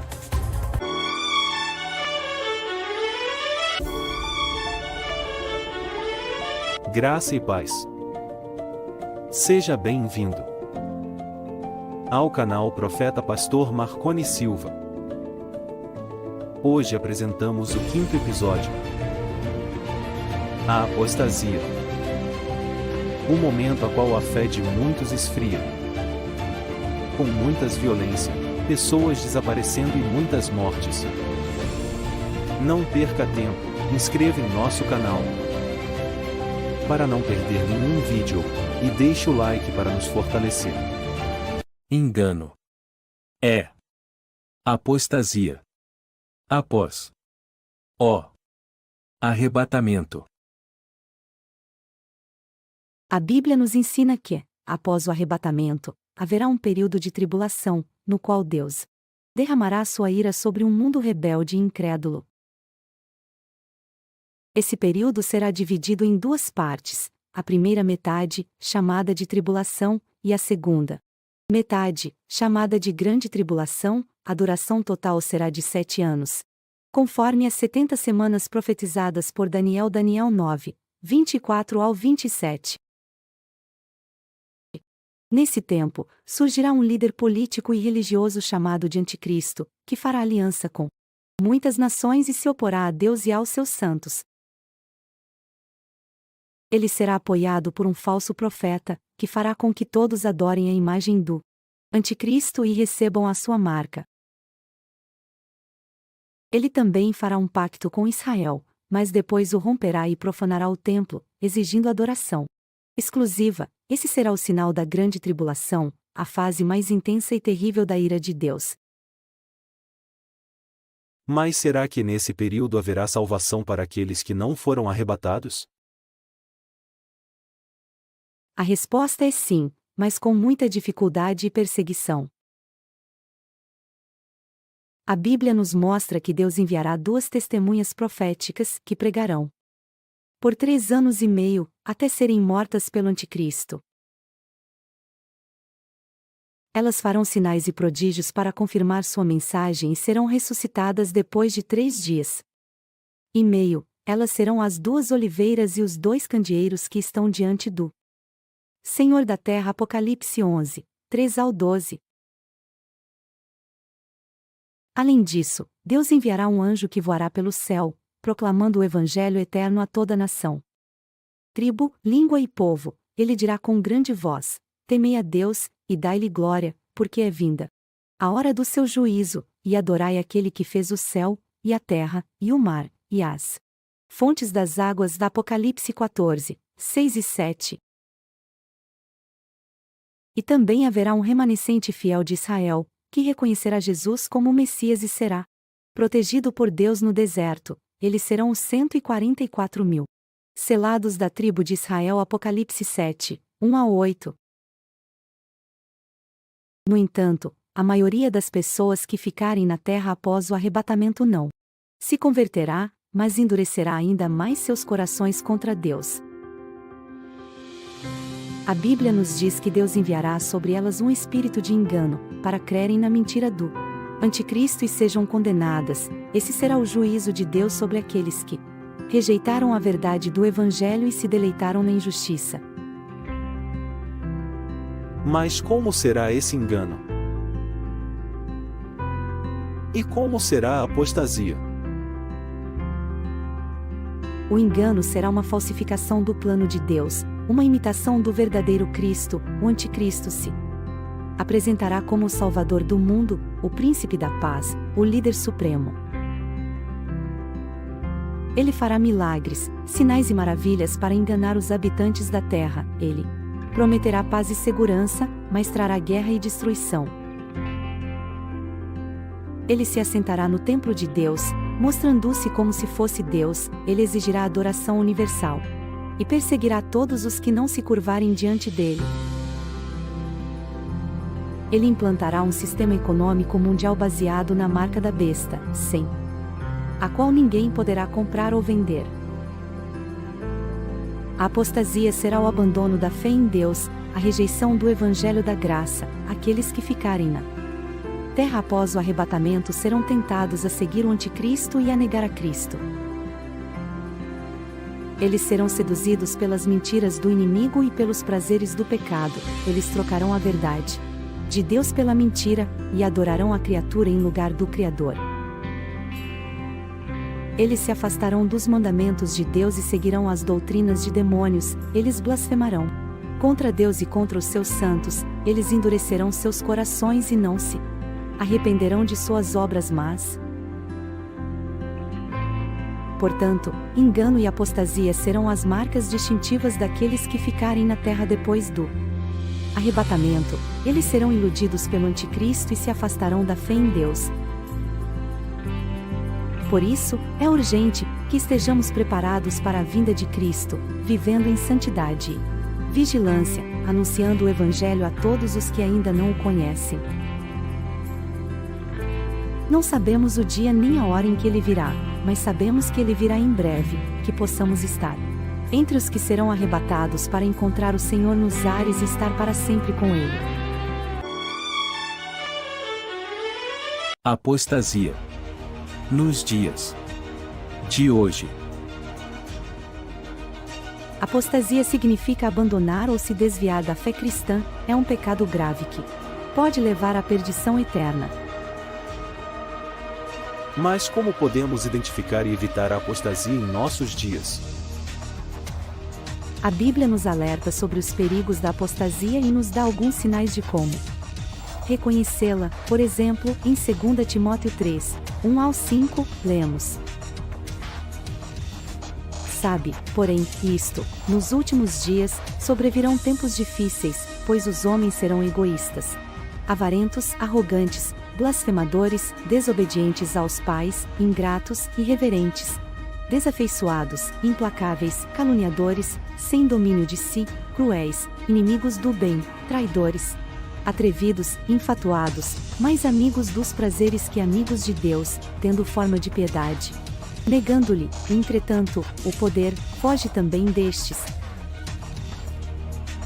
Esses versículos nos mostram que a apostasia se manifesta na vida de pessoas que se dizem cristãs, mas que negam o poder de Deus e vivem conforme os seus próprios interesses e paixões. Essas pessoas têm uma forma de piedade, ou seja, uma aparência religiosa, mas não têm uma verdadeira comunhão com Deus. Outro sinal da apostasia é a rejeição à verdade bíblica e à sã doutrina. Em 2 Timóteo 4, 3 e 4, lemos: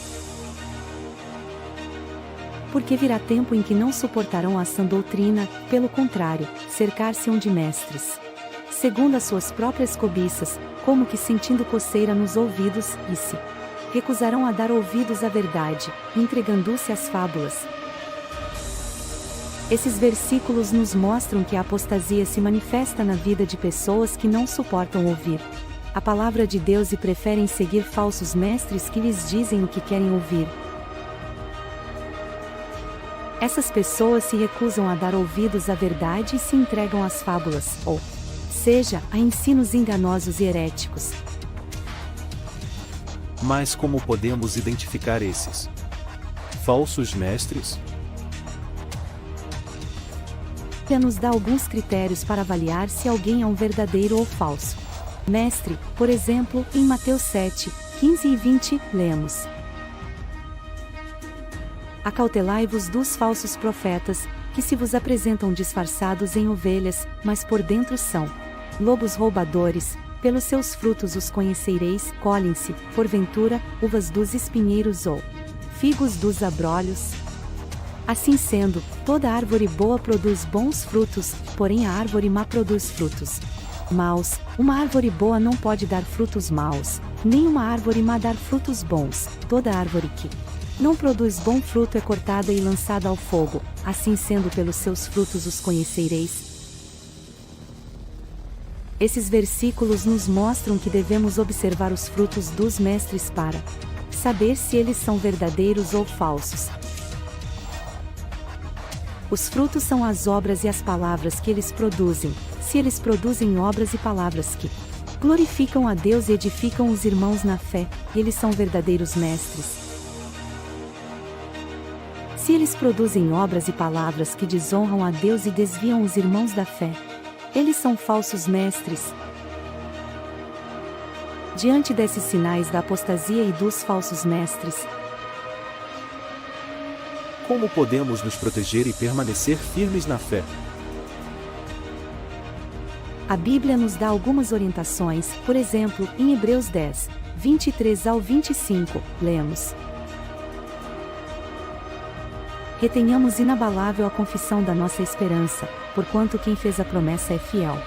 Consideremo-nos também uns aos outros, para nos estimularmos ao amor e às boas obras. Não deixemos de congregar-nos, como é costume de alguns de antes, façamos admoestações e tanto mais quanto vedes que o dia se aproxima. Esses versículos nos mostram que devemos manter a nossa esperança em Deus e na sua promessa de salvação.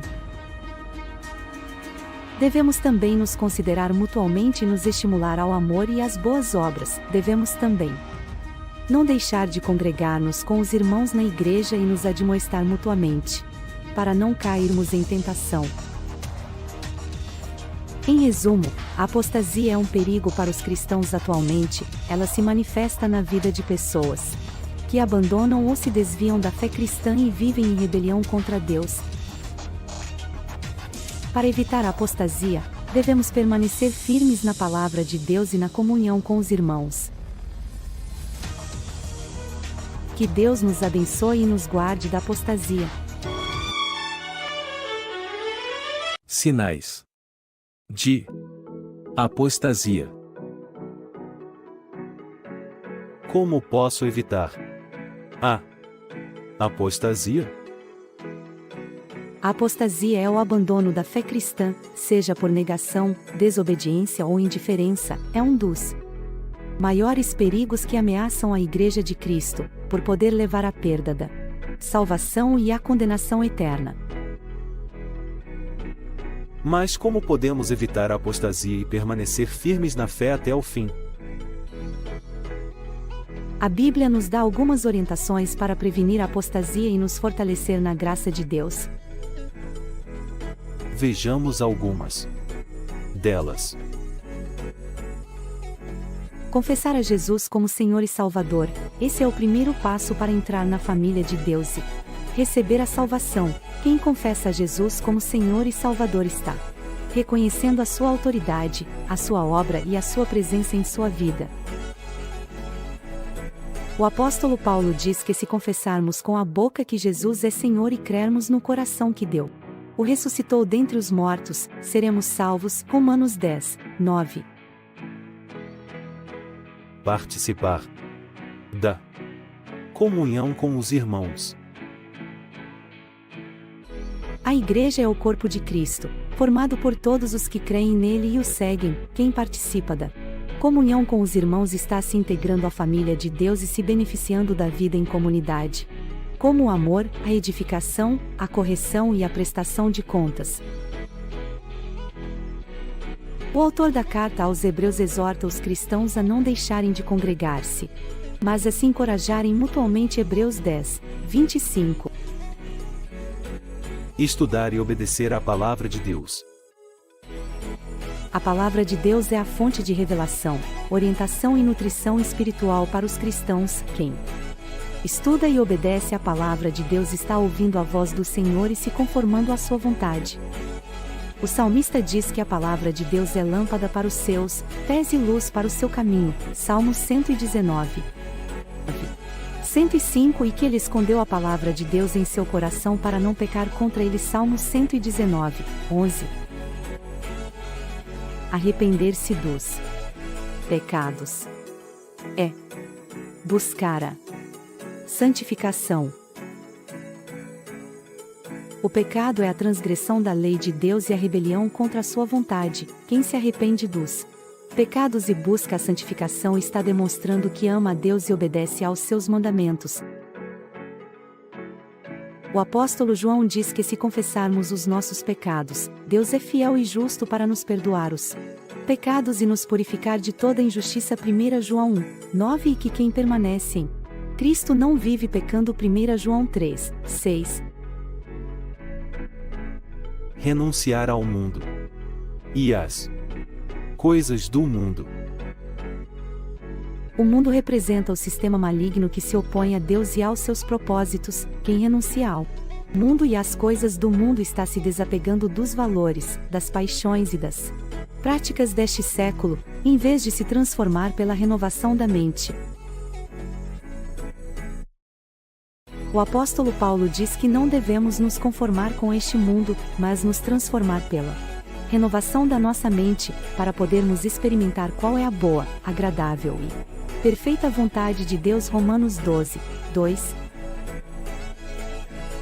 Essas são algumas das orientações que devemos seguir para evitar a apostasia e crescer na fé. Se praticarmos essas coisas, estaremos nos aproximando de Deus e nos afastando do mal.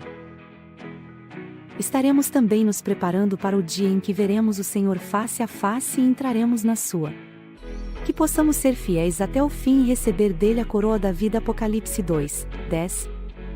O próximo episódio do Arrebatamento e suas profecias será causa e crise mundial, morte, terremotos, desastres, cumprimento da palavra de Deus.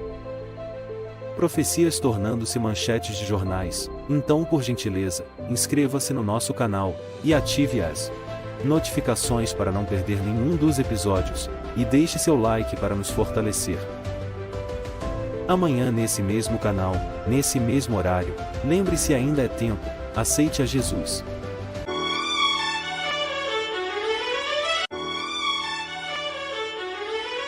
Graça e paz, sejam bem-vindos ao nosso canal Profeta Pastor Marconi Silva, hoje com mais um episódio da série O Arrebatamento e as suas profecias, sangue, dor e sofrimento com as 7 taças do Apocalipse e a ira de Deus.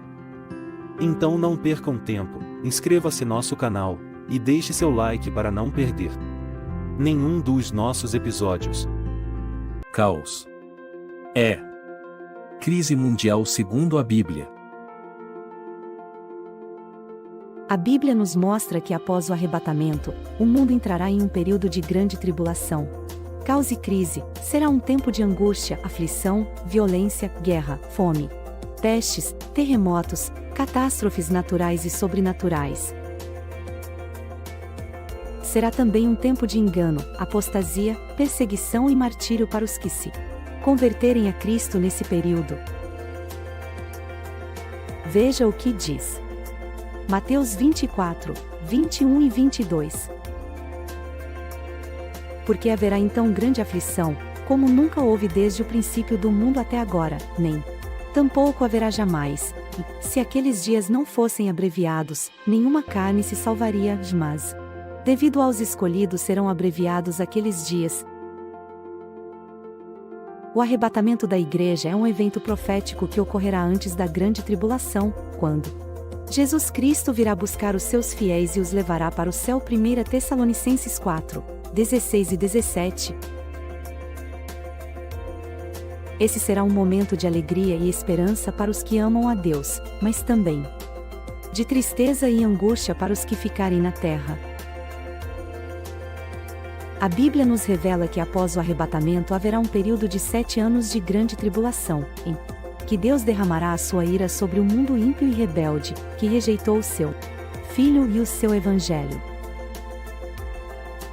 Esse será um tempo de caos, crise mundial, guerras, fomes, pestes, terremotos, perseguições, enganos, apostasia e sofrimentos sem precedentes na história da humanidade. Além do texto de Mateus 24, 21 e 22, podemos citar outros versículos bíblicos que nos falam sobre o caos e a crise mundial após o arrebatamento. Apocalipse 6, 1 a 8. Os 4 cavaleiros do Apocalipse, que representam a guerra, a fome, a morte e o inferno. Apocalipse 6, 9 a 11. Os mártires da tribulação, que serão mortos devido à palavra de Deus e do testemunho de Jesus. Apocalipse 6, 12 ao 17. O 6º selo, que trará grandes terremotos, escurecimento do sol e da lua, queda das estrelas e pânico dos homens. Apocalipse 8, 1 ao 13. As 4 primeiras trombetas, que trarão juízo sobre a terra, o mar, os rios e as fontes das águas e sobre o céu. Apocalipse 9, 1 ao 21. As 2 últimas trombetas, que trarão juízo sobre os homens por meio de gafanhotos demoníacos e de um exército de cavaleiros que matarão a 1/3 parte da humanidade. Apocalipse 13, 1 ao 18. A besta que sairá do mar e a besta que sairá da terra, que serão os principais instrumentos do anticristo para enganar e dominar o mundo, eles farão com que todo adorem a imagem da besta e recebam a sua marca na mão direita ou na testa. Apocalipse 16, 1 ao 21. As 7 taças da ira de Deus, que trarão juízos ainda mais terríveis sobre os homens e sobre a natureza, elas incluem úlceras malignas, sangue no mar e nos rios, calor intenso do sol, trevas no reino da besta, secamento do rio Eufrates, batalha do Armagedon e grande terremoto. Diante desse cenário apocalíptico que se desenrolará após o arrebatamento da igreja, devemos nos perguntar: estamos preparados para encontrar o Senhor nos ares? Estamos vivendo conforme a sua vontade? Estamos anunciando o seu evangelho aos perdidos? Estamos vigiando e orando para não cairmos em tentação? A Bíblia nos adverte que aquele dia virá como um ladrão de noite. 1 Tessalonicenses 5, 2. Por isso, não devemos nos deixar levar pelo sono espiritual, pela indiferença ou pela incredulidade, devemos estar atentos aos sinais dos tempos e aguardar com fé e esperança a vinda do nosso Salvador. Que Deus nos abençoe e nos guarde até aquele grande dia. A ira de Deus. A ira de Deus na terra é um tema que muitas vezes é ignorado ou minimizado pelos cristãos. Afinal, Deus não é amoroso e misericordioso? Como ele pode se irar contra a sua criação? Não estamos vivendo na era da graça? A Bíblia nos revela que Deus é santo e justo, e que Ele não tolera o pecado e a rebeldia dos homens. Ele tem um plano para julgar o mundo e manifestar a sua glória e soberania. Esse plano envolve a ira de Deus na terra, que será derramada sobre os ímpios e os que rejeitam o seu Filho Jesus Cristo. A ira de Deus na terra é descrita em detalhes no livro do Apocalipse, que nos mostra os eventos futuros que antecedem a segunda vinda de Cristo. Nesse livro, vemos que Deus enviará 7 selos, 7 trombetas e 7 taças de juízo sobre a humanidade, causando grandes catástrofes naturais, guerras, fome, pestes, morte e sofrimento. Alguns exemplos desses juízos são: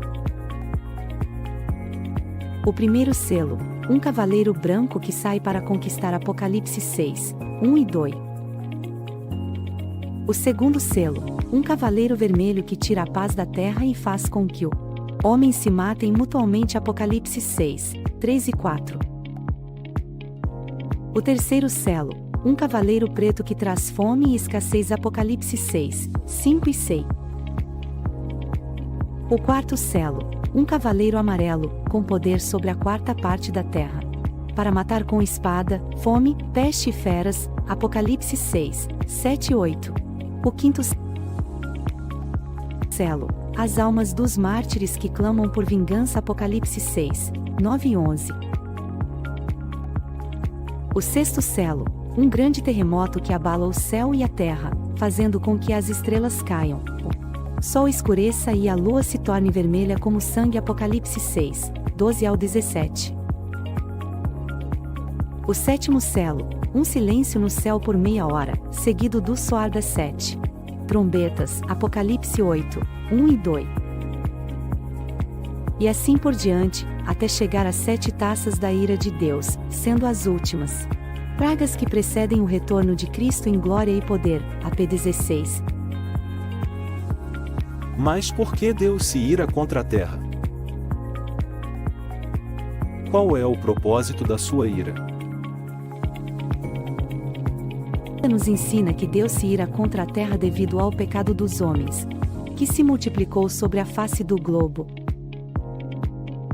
Os homens se afastaram de Deus e se corromperam com toda sorte de iniquidade, violência, idolatria, imoralidade, blasfêmia e incredulidade. Eles não deram glória a Deus nem reconheceram o seu domínio sobre todas as coisas. Eles também rejeitaram o evangelho da salvação em Jesus Cristo, o único caminho para escapar da condenação eterna. O propósito da ira de Deus na terra é revelar a sua justiça e santidade, punindo os pecadores e vindicando os seus santos. É também preparar o caminho para o estabelecimento do seu reino milenar na terra, onde Cristo reinará com os seus fiéis por 1000 anos de paz e prosperidade. A ira de Deus na terra é parte do seu plano redentor para restaurar todas as coisas ao seu estado original antes da queda. Como devemos nos posicionar diante da ira de Deus na terra?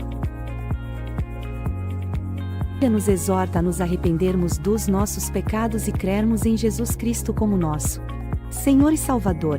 Ele é o Cordeiro de Deus que tira o pecado do mundo. Ele morreu na cruz para pagar o preço da nossa culpa e ressuscitou ao terceiro dia para nos dar a vida eterna. Ele é o único que pode nos livrar da ira vindoura e nos dar a esperança da glória. A Bíblia também nos incentiva a vigiarmos e orarmos, pois não sabemos o dia nem a hora em que o Senhor virá. Ele virá como ladrão de noite, e surpreenderá muitos que estarão distraídos e despreparados. Ele virá para julgar os vivos e os mortos, e para recompensar os seus servos fiéis. A Bíblia ainda nos orienta a proclamarmos o Evangelho a toda criatura, ao ser o poder de Deus para a salvação de todo aquele que crê. Devemos aproveitar as oportunidades que Deus nos dá para testemunharmos do seu amor e da sua graça. Devemos alertar as pessoas sobre o perigo de permanecerem na incredulidade e na desobediência. Devemos anunciar as boas novas de que há perdão, libertação e vida em Jesus Cristo. A ira de Deus na terra é uma realidade que não podemos ignorar nem escapar. Ela é uma expressão do seu caráter santo e justo, que não se conforma com o pecado e a rebeldia dos homens. Ela é também uma demonstração do seu amor e da sua misericórdia, que oferece uma saída para os que se arrependem e creem em seu Filho. Ela é, enfim, uma preparação para o seu reino eterno, onde não haverá mais choro, nem dor, nem morte, mas somente alegria, paz e adoração. Que Deus nos ajude a vivermos nessa expectativa, com fé, esperança e amor. Amém. É surpreendente quando nos vemos o cumprimento das profecias, e um sinal que Jesus realmente está voltando, o arrebatamento está próximo. O nosso próximo episódio é Sofrimento e Juízo. Não podemos mais brincar com tudo que está acontecendo no mundo. Não deixe para amanhã o que se pode fazer hoje. Amanhã nesse mesmo canal, no mesmo horário, 12 horas e 15 minutos, mais um episódio da série O Arrebatamento e as Profecias com o tema O Sofrimento e o Juízo. Você está preparado? Inscreva-se e deixe seu like para não perder nenhum vídeo do canal. Deus e nos esperamos por você.